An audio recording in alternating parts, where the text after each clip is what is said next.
Hi, everyone. Welcome to this interview by Core Recruitment. My name is Christian Doyle. I'm the founder at Core Recruitment. We're an international recruitment company, and we deal with mid to senior level hires for exec and non-exec roles across lots of different industry sectors like leisure, hospitality, retail, restaurants, etc., etc.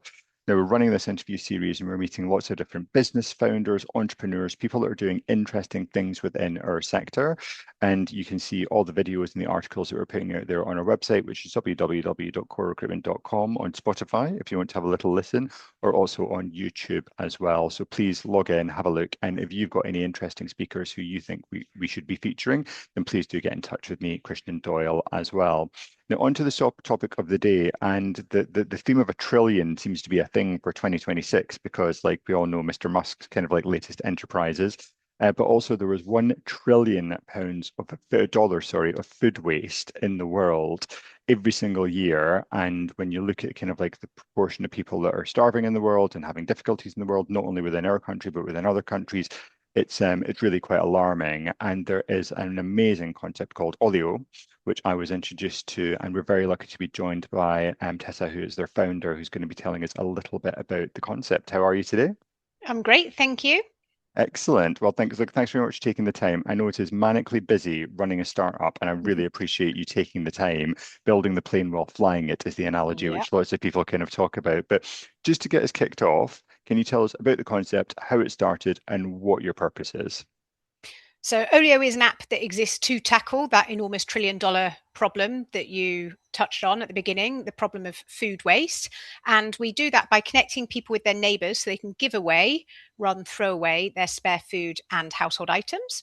And we also have over 100,000 food safety trained volunteers who collect unsold food from businesses. They take it home, they add it to the Olio app. Within minutes, the neighbours are requesting it. Minutes later, they're popping around and picking it up. And that makes sure that that food, instead of being wasted in a business location, is eaten by lots of families in the local community. So we're all about harnessing the power of mobile technology and communities to have a really significant social and environmental impact. The idea for Olio came about just over a decade ago. I was living and working in Switzerland and moving back to the UK. And the removal men told me I had to throw away all of our uneaten food. Now, anyone who knows me knows that I'm a farmer's daughter, and in my family, food waste is basically criminal. So clearly, I wasn't going to put this perfectly good food in the bin. And instead, I bundled up my newborn baby and toddler. I set out onto the streets, clutching this food in the depth of winter, hoping to find someone to give it to. I failed miserably. I cried a few tears of utter frustration, and quite despondently, I went back to my apartment, but I still couldn't bring myself to put this perfectly good food in the bin. And so when the removal men were in another room, I essentially resorted to cross border vegetable smuggling, and I hid that food in the bottom of my packing boxes. And at that point in time, I'd spent over a decade working in the digital world. I knew there's an app for everything, and I just couldn't believe there wasn't a simple app where I could just post my spare food and anyone living nearby who wanted it could request it and pop round and pick it up. Amazing.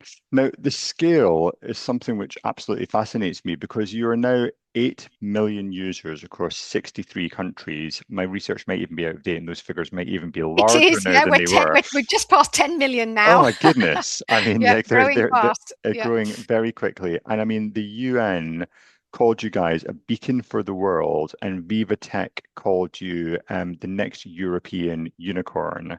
So, I mean, from standing with your two children, like, on the street to building this, I mean, Yeah. there's a journey there, there's a story there. Can you walk us through kind of some of what you faced? I can. I think the most important thing to stress is that I could never have believed that I would be stood here sort of where we are today. And it didn't happen overnight. There have been, I think, about 4,000 nights in between then and where we've got to today. And really, it's just been the cumulative impact of just thousands and thousands of small baby steps day in, day out. Some of the most crucial steps were the ones we took right at the very beginning. So the first thing my co-founder Sasha and I did was to research the problem of food waste to figure out if it was a problem any bigger than my personal experience. And what we discovered absolutely blew our brains. Back then, we didn't have Claude or ChatGPT to give us all the answers at the press of a button. So we had to do quite a lot of super sleuthing. And we learned that globally, a third of all the food we produce each year gets thrown away, worth over $1 trillion. A quarter of the world's, a quarter of that food could be used to feed the 800 million people who go to bed hungry every day. And then from an environmental perspective, food waste is absolutely devastating. If it were to be a country, it'd be the third largest source of greenhouse gas emissions after the USA and China. And actually, when we compare the emissions from food waste to the emissions from other industries, food waste alone generates 10% of global greenhouse gas emissions. That is more than the whole entire fashion industry and 5 times the aviation industry. And then, as if all that weren't bad enough, we discovered we've got another 2 billion people joining the planet. To feed us all, we need to increase global food production by over 50%. We don't know how we're going to do that. And then when you take a country such as the UK and say, well, where is this food waste actually taking place? We were really shocked to discover that actually well over half of all food waste takes place in the home and in the local community. And so that then sort of gave Sasha and I guess, the confidence that this was a really big problem to solve. But it didn't mean to say that people would actually download an app and share food with a random stranger. And we did not want to invest our life savings building an app that probably no one would ever use. And so what we did was we actually sort of tested the idea of Olio using a WhatsApp group. And so we invited 12 people who'd done a market research survey. We knew they all lived near each other. They didn't know each other. They didn't know us. And via email, we said, it's a little bit weird, but do you mind being put on a WhatsApp group for 2 weeks? And then if you have any spare food, there might be some other people on this WhatsApp group who would like it. And we waited with bated breath for I think it was about 72 hours. Nothing happened in this WhatsApp group.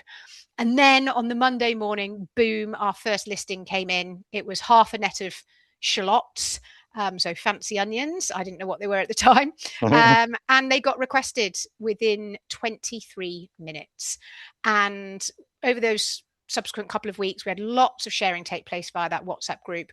We then met with all of those participants afterwards and got their feedback. And they said, you absolutely need to build an app to do this. And then they gave us perhaps some of the most valuable pieces of advice and insights we've had on this journey, which was, first of all, they said, it only needs to be slightly better than WhatsApp.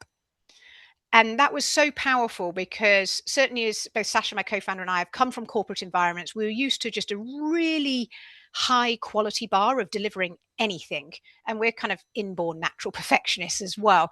So for us, there was a massive tendency to over perfect, overbuild behind closed doors. And actually, we just listened to what they told us. It only needs to be slightly better than the WhatsApp group. So that meant that we got the first version of the Olio app out into the app stores in 5 months from us starting working on the concept to fully launched and out. Meanwhile, we're both doing consulting jobs, looking after our kids and all that kind of stuff. So we moved really, really quickly. And then the second core insight they gave us was they said, we love this. We love what you're doing. How can we be part of it? How can we help? And that started what is now our kind of volunteering program. And we've got 2 of those. We've got about now 50,000 brand ambassadors who are people who spread the word about Olio in their local community. And we've got over 100,000 food safety trained volunteers. And certainly in the early days, we thought, here's a massive problem. It's a marketplace failure. Technology will fix it. And it didn't even cross our minds that we would both create a sense of community, but also need to rely upon that sense of community to really accelerate the growth of the business. So that's been probably one of the biggest learnings on our journey. Excellent. I'm sure a lot of the people watching this will have food waste at home and will want to kind of like have a little bit of think about that as well. But I mean, one of the major focuses of us kind of like doing this interview is wanting to kind of like, get you in touch with lots of corporates and all of that kind of stuff who have got a massive amount of food waste, especially within events, within food service, within all of that kind of side of things as well. So I'm going to focus a little bit more on that kind of like area at the moment, although there is lots of great stuff that you do at home. And I know you've started doing some stuff with clothing and all of that kind of stuff as well, which is also kind of like, absolutely incredible. But let's get bums on seats for you right now and talk about some of the benefits in terms of like, from the corporate side of things, because it's more than just CSR, it's more than just kind of like a bumper sticker. So can you talk us through some of the work you've been doing already and some of the successes? I can. Yeah. So let's start off with sort of why would businesses even bother to solve this problem of food waste, especially given that right now in the UK, there isn't any regulatory pressure to solve it. And it's generally taking place very much behind closed doors. But I think there are a couple of reasons. So first of all, there's growing demand from end users whether that be your customers in your stores or your restaurants, or whether that be attendees at your events, who are saying, what is happening to this perfectly good food? And actually, they're getting quite angry when they see perfectly good food being put out in those clear bags onto the street every evening when they know there's a cost of living crisis going on. And actually, there's an Instagram account that has recently sort of shot into the stratosphere called the Food Waste Inspector. I think he's now got over 100,000 followers. He launched at the end of last year, and he is just going around filming and calling out businesses for wasting food when they really shouldn't be doing that. And I think we can expect to see a lot more of that social media vigilantism happening around this topic of food waste. The other reason why businesses would want to solve this is because of their employees and their colleagues, many of whom live in communities that are struggling with food poverty, and it is particularly challenging for them to be paid every single day to throw away perfectly good food when they know that there's a really easy solution to that. And so making sure that you have a good solution for redistributing surplus food can really help improve employee retention and morale. Then, of course, there's the sort of commercial business case. So Olio has a motto, which is we will never be beaten by the bin. So we will always ensure that at a minimum, we are on parity with the costs of disposing of your food into waste streams. But ideally, we look to try and save businesses money on their waste bills. And then there is the sort of brand halo and marketing effect. So working with an organization such as ours, we have stories coming out the yin yang about the power that giving food to people who need or want it has. And so there's just a fantastic opportunity for your brand to position your brand as a brand that is a conscious, socially conscious brand, and one that wants to play an important role in the local communities in which it operates. And then, of course, from a reporting perspective, as I touched on earlier on, lots of businesses, when they think about sustainability and carbon emissions, their mind will quite quickly kind of tends to go to energy, for example, or perhaps plastic. But food is a really, really overlooked but extremely powerful lever. And to put the carbon impact of food into perspective for everybody, the carbon emissions from landfilling 1 kilogram of food waste is equivalent to the carbon emissions from landfilling 25,000 plastic water bottles. And if you think of the attention that has gone to plastic, and quite rightly so, by the way, but from an environmental perspective, the food waste problem sort of dwarfs the plastic problem. Plus, there's all of the biodiversity costs that have gone into producing the food, all of the water impacts as well. So solving your food waste problem really is just a tremendous sort of win-win-win for people, planet, profit. And yeah, I think it's a great thing for a business to do. And most importantly, we've provided a solution that's really streamlined and simple and easy for businesses to use. Absolutely. Now, with some of the kind of like B2B side of things, I mean, you're partnered with the likes of Tesco, Iceland, Pret. Yeah. I mean, there's some incredible companies with incredible ethos kind of like as part of that already. Like just with the implementation and all of that kind of stuff, like, has there been stuff which has worked particularly well? Is this something which is genuinely would work within any business, or are there certain types of companies that you think it works better within?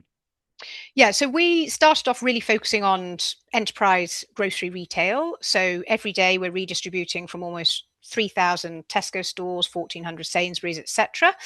But we also redistribute surplus food from hundreds of corporate canteens. So this is a shout out to any business that might be listening who has a corporate canteen or perhaps does catered events within their offices. We can send volunteers to collect and redistribute that surplus food too.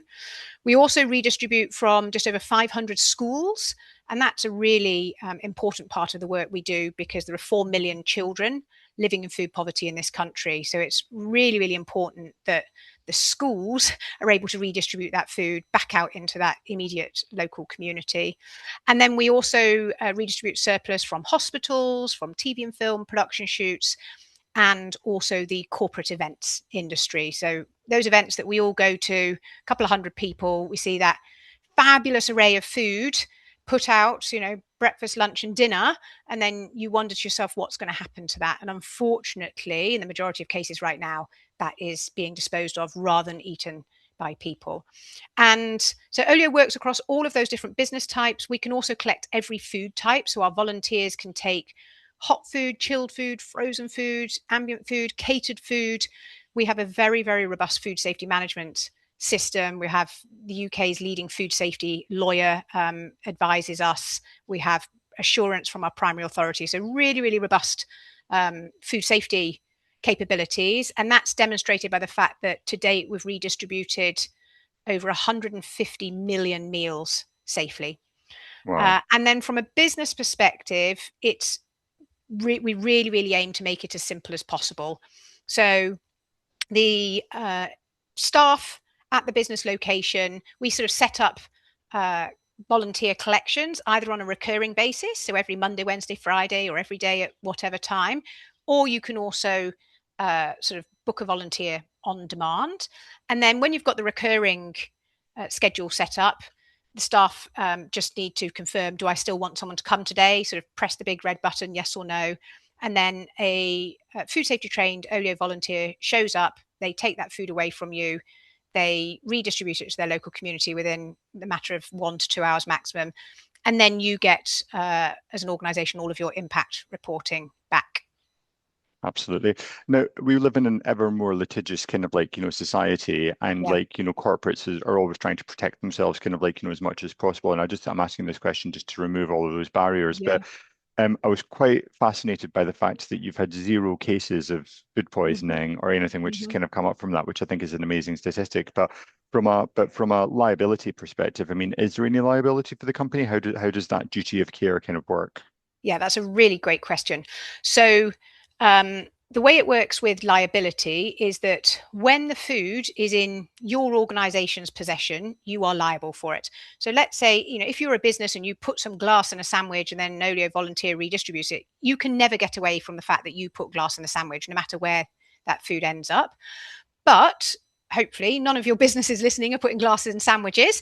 So the more interesting point is, what happens to the responsibility, the legal liability for that food once it leaves your business location? And the answer is that legal liability transfers from your business to Olio as an organization. And as I say, we have assured advice from our primary authority, from the FSA, and we have the UK's leading food safety lawyer retained. He's been working with us sort of from day one, and he's regularly posting on Facebook about how Olio is a truly exceptional example of food redistribution at scale with world-class end-to-end tracking and safety protocols. So we're really proud of what we have built there.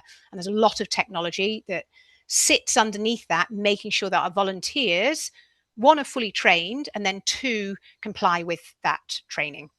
Absolutely. And I guess that's the second point about kind of like, the volunteers, if they're gaining access to these sites and all of this kind of stuff as well. These aren't just people off the street. And also, I guess I mean, are they doing it for the good of society, or is there a remuneration Yeah. level which is involved with them as well? That's a great question. So all of our volunteers are volunteering just because they hate food waste. We allow our volunteers to keep up to 10% of what they collect if they would like as a thank you. And for some of our volunteers, we have quite a lot of student volunteers, for example, or perhaps families who are having a tough time financially. For them, access to that 10% of food is absolutely a crucial part of the volunteering experience. But then we've got an equally large cohort of people for whom they don't want to eat another tiger baguette, pot of coleslaw, or pret a manger sandwich, and they don't touch any of the food. They just enjoy that sort of redistribution process. And what we hear without fail from our volunteers is that it's given just them this incredible sense of purpose. And we hear the whole time, Olio's restored my faith in humanity. It's like a beacon of light. And it's just really sort of wonderful hearing those stories. And our data shows that 2/3 of our community say that they've made friends through Olio, and 3/4 say that sharing has improved their mental health. And just under 85% say that being part of Olio has really helped with their family's budget. So the sort of social impact side of things is really, really important. That's incredible. Now, when doing research, kind of like for today, I have to say that some of the phrases that that you've used in kind of previous interviews are amazing. There was There is no plan B. There's only plan A, a bit like the planet. And I loved this one, which was like just in terms of the scale of what you want to get it to. That if you've said that if you want to get a product that's going to be successful, you need to make sure that it appeals to or reflects kind of like for 1 billion people. Mhm. So do you really think that kind of like what stage it's not an if kind of like Yeah, just even having the limited interactions I've had with you, it's a when you're going to yeah. reach kind of like 1 billion kind of like people using the service. What are your plans for the business and what's the scale that you hope to achieve?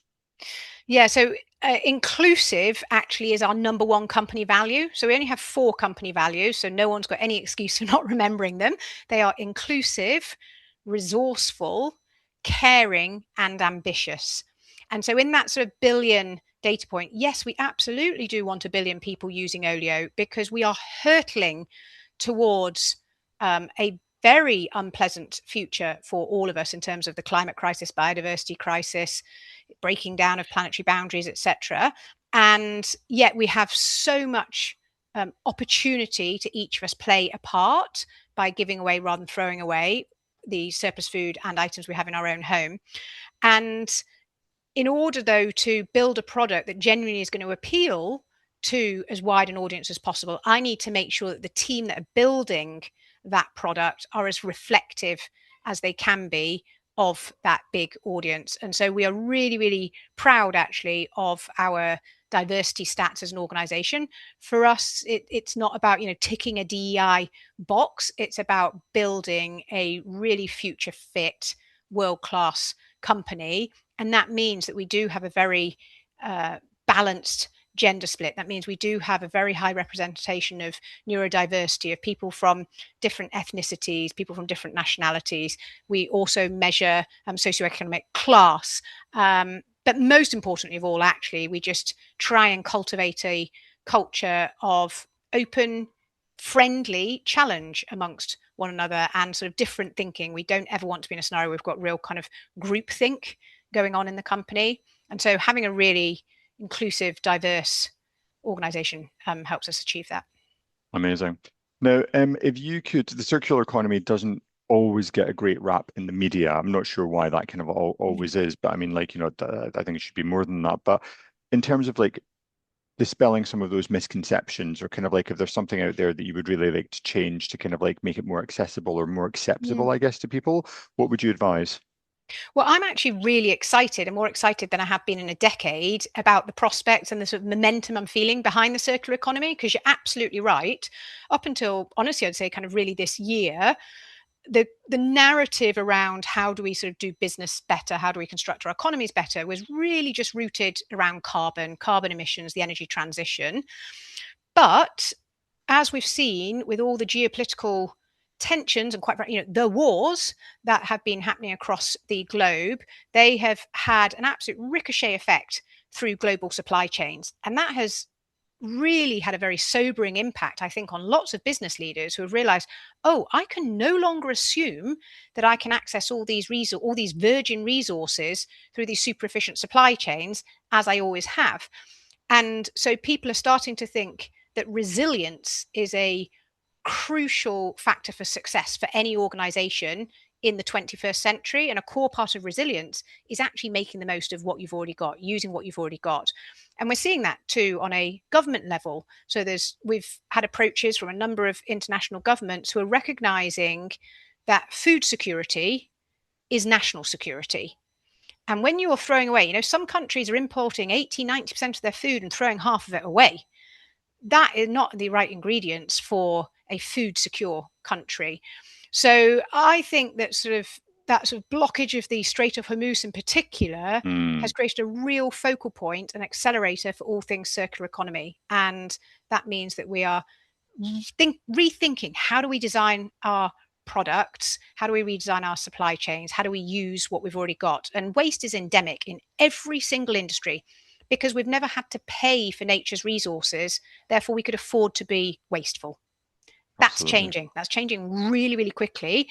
The businesses that grasp that are going to be the businesses that survive and thrive. And the ones that are slow on the uptake are going to find themselves, kind of swimming naked when the tide goes out. So I really encourage businesses to be thinking long and hard about their circular economy strategy. 100%. Now, in terms of last two questions, I wanted to ask a little bit about your personal journey because, like, you were, on the MBA program at Stanford, no Yeah, less.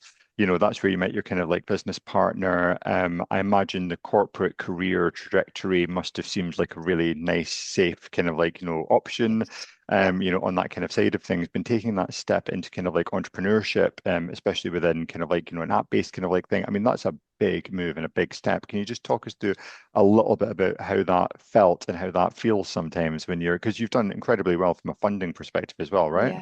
Yeah. So I think it makes sense to answer this by sort of going back to the beginning of my origins, which is I grew up on a farm.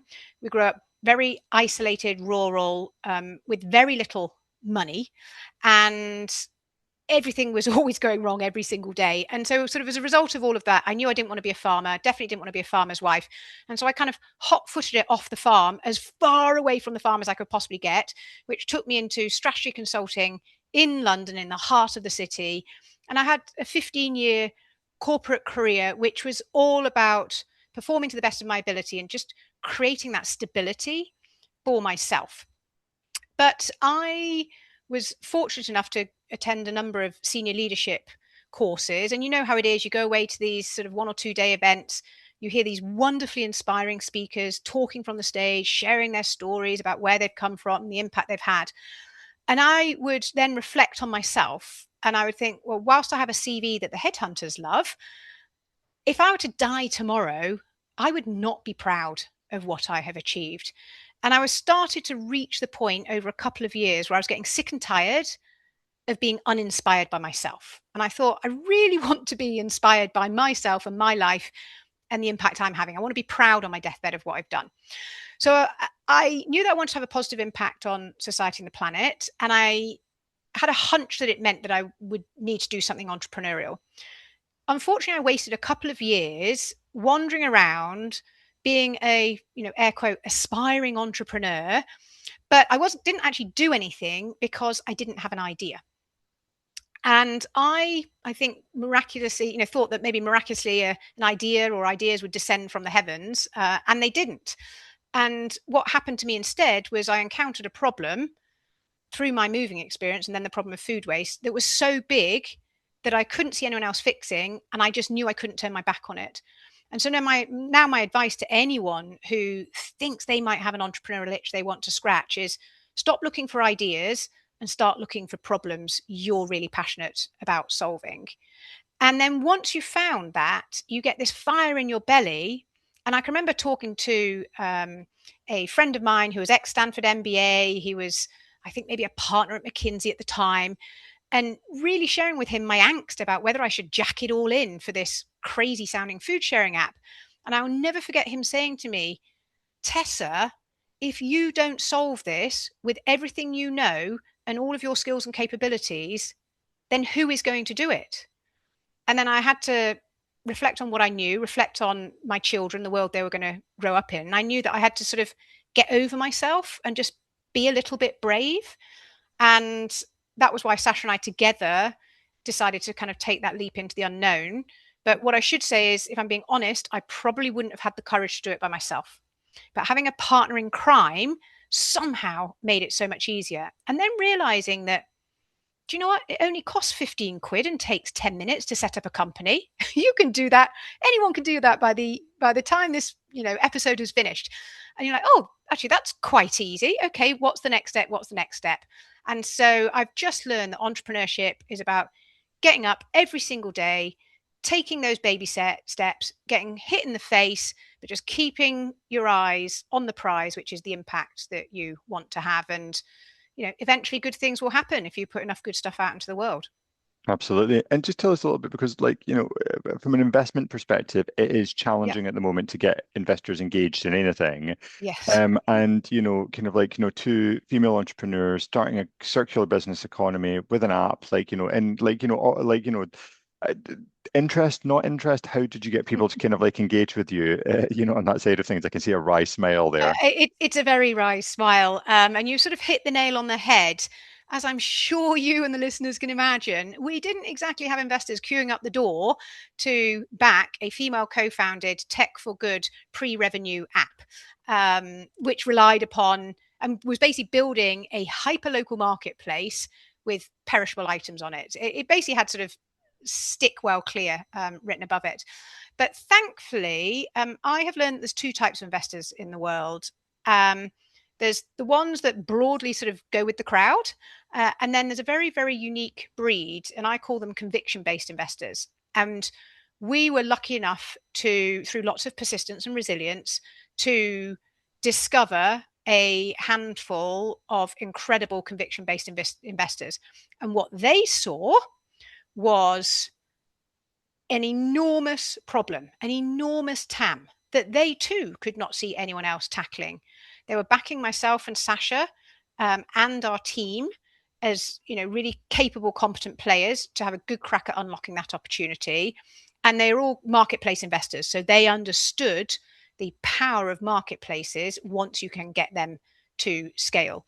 So we, across 5 rounds of financing, have raised approximately $50 million, which is, it's pretty unprecedented. And along the way, we definitely experienced all of the both conscious and unconscious biases that come to both female founders and also founders of color and any sort of diverse, quote unquote, founders. We had all of the challenges that they experience as well. And to anyone who would consider themselves to be a diverse founder and perhaps sort of trying to tackle this issue, I think some of the greatest advice I could give you is, first of all, just be aware of the odds that you're going up against so that you don't take it personally. For example, only 2% of venture capital funding goes to female founded businesses. Shocking, right? 85% goes to male founded businesses, and the delta goes to mixed teams. It is shocking, and it's anger inducing and everything else, but it's really important to understand that. So when you know that the odds are stacked against you, and then when you know that the biases are probably that you're not that ambitious and probably you're not that commercial, you then figure out, how do I adapt my messaging to tackle those objections head on really, really quickly?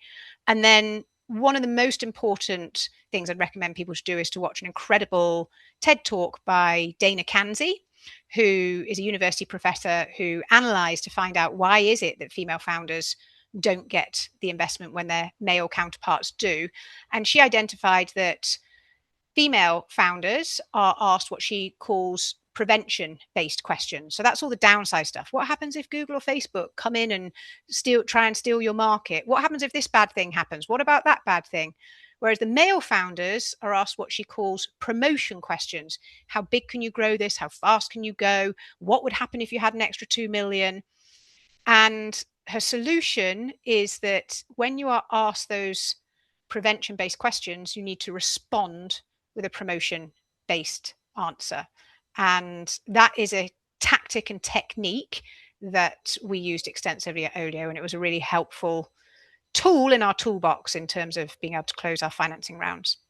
That is incredible advice. That is really, really, really good advice. Now, I mentioned this kind of phrase, and it's one of my favorite ones, this whole kind of like building the plane while kind of flying it kind of thing. And you really give off that energy that this is kind of like you're at all levels across everything, kind of like, within your business, which is absolutely incredible.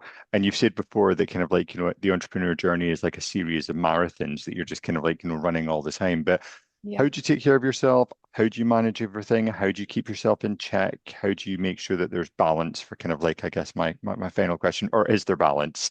So that is a great question. And my perspective on that has also been on a massive journey over the past decade.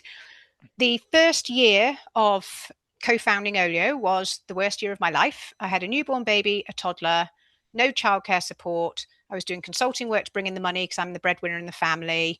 The family was living out of one bedroom because my husband we just bought a house, which was a complete and utter tip and needed completely renovating from top to bottom. It was barely habitable. And I was just working frantically, doing everything I could to try and get Olio launched. And we knew we had to make a success of it, and we had to be able to raise financing by the end of that year. Otherwise, we'd have to go back and get our corporate jobs.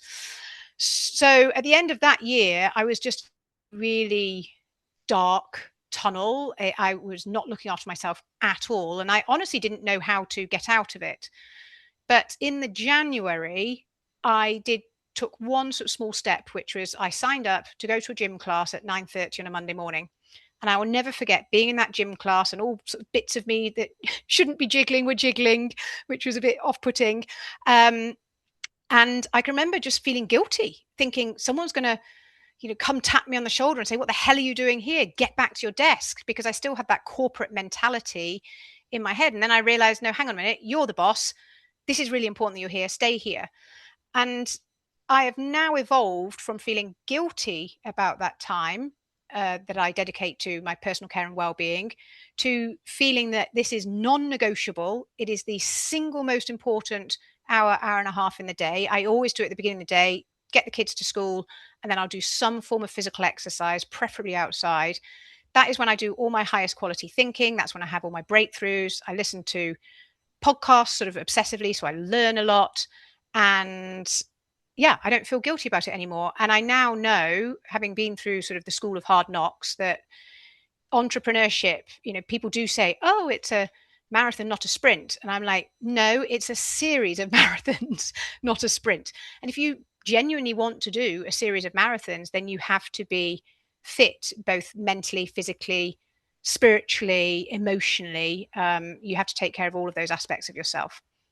Excellent. I could talk to you all day, and like literally, I've said this is like two questions to go, one question to go, blah blah blah. But my final question is, I have this debate with kind of like lots of people about kind of like MBA or setting up a business, or how much does an MBA Yeah. contribute to you kind of like doing that side of things. So now that I mean, because I was going to say you've done it, but you would probably kind of hit me for saying that because you're like, I'm on the journey, I am focused, but Yes. you're well way on your journey to being Yeah. that amazing unicorn kind of company. So from that perspective, kind of like how much did that MBA actually, how much do you Mm. draw on that now?